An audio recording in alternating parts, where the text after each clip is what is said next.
नमस्कार दोस्तों, आपका भाई एक बार पुनः आज आप सबके बीच में आया है। बहुत गंभीर विषय को लेकर आया हूँ आप सबके बीच में। अभी आप लोगों ने देखा है कि विगत 2 दिन पहले आदरणीय रोशन भाई सीधे मनरेगा परिषद पहुँच गए।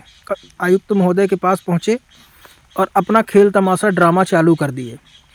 जैसे ही मनरेगा परिषद में हड़ताल का यानी अवकाश का असर समझ में आया, वैसे ही ये बंदा समझौता करने पहुंच गया। सीधे मुद्दे पे आके बात करता हूं।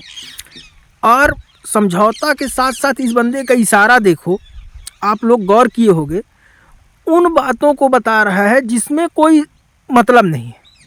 लास्ट में बोलता है भैया लेबर बजट के संबंध में चर्चा हुई। मतलब सामने वाला इशारा कर रहा है कि आप लोग भोकम झोंक मस्टर निकालो। भाई यार, जब कुछ कर नहीं रहे हो तो जो कर रहा है उसके में टांग क्यों अड़ा रहे हो? बताना थोड़ा मुझे। या तो करो, अगर नहीं कर रहे हो तो फिर टांग भी मत अड़ाओ। सबसे बड़ी बात ये है, टांग अड़ाने वाला काम बंद कर दो, लड़कों को गुमराह करना बंद कर दो। ये 5 दिन का अवकाश जो 15 दिन 20 दिन तक सरकार के कानों में चू नहीं बोलती थी, ये 5 दिन का ऐसे मौके पे अवकाश लिया गया है कि पूरे यानी 5 दिन में, चाहे जिला में देख लो, चाहे कलेक्ट्रेट में देख लो, चाहे मनरेगा परिषद में देख लो, कहीं भी देख लो, 5 दिन के अवकाश में हर व्यक्ति को अपने आप खबर हो गई कि ये लोग हड़ताल में चले गए, अब क्या होगा, ये लोग अवकाश में चले गए, अब क्या होगा।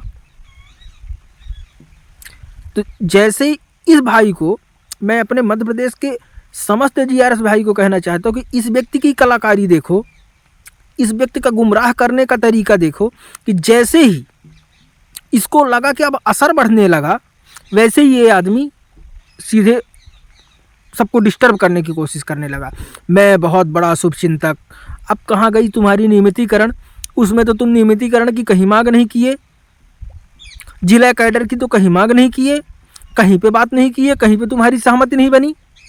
टाइम पास में सहमति बना रहे हो, अनुकंपा नियुक्ति में कहीं सहमति नहीं बनी तुम्हारी।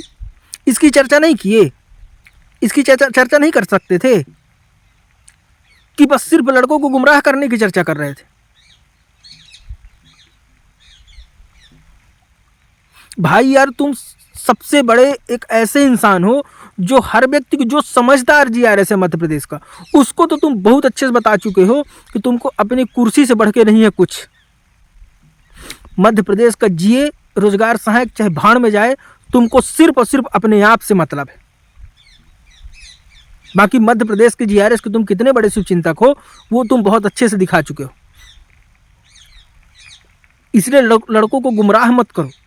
मैं समस्त जीआरएस भाइयों से कहना चाहता हूं, ऐसा मौका बार बार नहीं मिलता है, समझ जाओ। समस्त जिला अध्यक्ष, समस्त ब्लॉक अध्यक्ष से कहना चाहता हूं, आप अपने जनपद में, अपने जिला में आप सहयोग राशि इकट्ठा कर लो।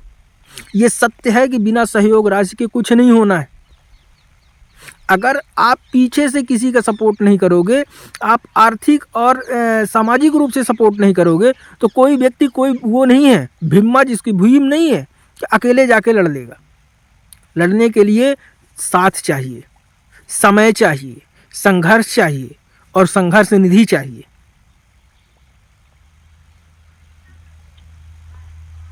सबकी सैलरी आती है, मान लो कि हम 17,000 पाते हैं, मान लो कि 17,500 पाते हैं, अपने हक के लिए तो दे दो। आप लोगों ने देखा है, बड़े भाई की बड़ी तुलना करते हो, मैं देखा हूँ, आप सब देखे हैं।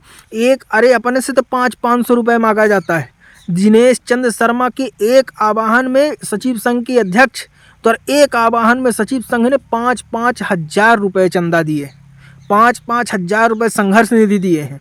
ऐसे मुंह देखने के मत्थे आज सचिव संघ यहाँ नहीं पहुँचा है कि बस मुंह देखते रह गए। एक आदमी बोल रहा है, एक आदमी संघर्ष कर रहा है, सब बैठ के मजा ले रहे हैं।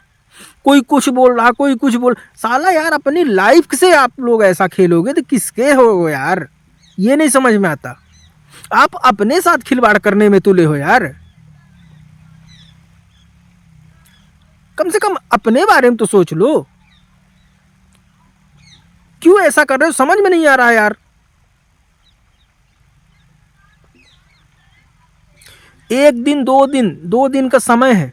सभी लोग अपनी मनसा, अपनी ताकत, अपनी क्षमता जो भी है सभी लोग प्रदर्शित कर दो। ताकि इसको निरंतर बनाए रखा जा सके, वरना कोई क्या करेगा।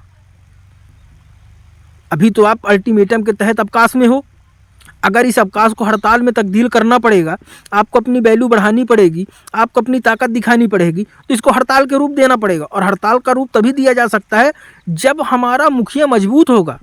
जब तक हमारा मुखिया मजबूत नहीं होगा तब तक कुछ नहीं होने वाला। पहली बार कोई बंदा कम से कम खुले मन से खुले शब्दों में बात तो करता है, डरता तो नहीं है।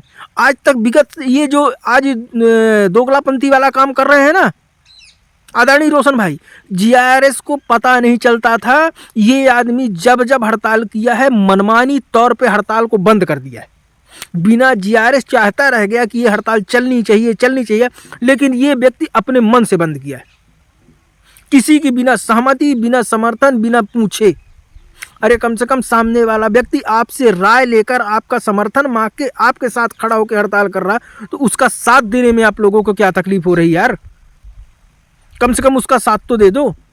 2 दिन के अंदर मध्य प्रदेश के समस्त जिसको अपने घर परिवार बीवी बच्चे से प्यार है, जो अपना घर परिवार माँ बाप को मानता है, जिसको अपने प्रति दर्द है, 2 दिवस के अंदर हर ब्लॉक के हर प्रत्येक जीआरएस की सहमति और संघर्ष निधि और साथ समय समर्पण सब कुछ अपना प्रदेश स्तर को देना पड़ेगा। अगर कुछ हासिल करना है तो अपने को पूरे निष्ठा के साथ हासिल करना है। इसी के साथ मैं अपनी वाणी को विराम दूंगा। जय हिंद, जय भारत। और हाँ, एक लास्ट बात और बोलना चाहूँगा, इस बहरूपीय चेहरे को अच्छे से पहचान लो आप लोग। अगर अभी नहीं पहचान तो कभी नहीं पहचान पाओगे। जैसे ही आपकी हड़ताल रंग में आई, आपका अवकाश रंग में आया, ये व्यक्ति उधर जाके विस्फोट की चर्चा करने पहुंचा है। आयुक्त महोदय के पास ये किसी की चर्चा नहीं किया। ये जितनी बातें मैसेज में लिखा है ये सारी गलत है। ये सिर्फ इस बात की चर्चा करने गया था कि इस हड़ताल इस अवकाश को में कैसे विस्फोट फैलाया जाए, सिर्फ इसकी चर्चा करने गया था। इतना समझ लो आप लोग, अगर अभी नहीं समझे तो कभी नहीं समझ पाओगे। ठीक है, बात सही लगे तो मध्य प्रदेश के समस्त जीआरएस तक ये बात को पहुंचाना। प्रत्येक जीआरएस, मध्य प्रदेश के जितने जीआरएस हैं, हर व्यक्ति तक ये बात जानी चाहिए। और जिसको जो तकलीफ है कमेंट में बोलो भैया, मैं सुनने को तैयार हूं। बोलो जिसको जो तकलीफ। मैं अपनी वाणी को विराम देता हूं। जय हिंद, जय भारत।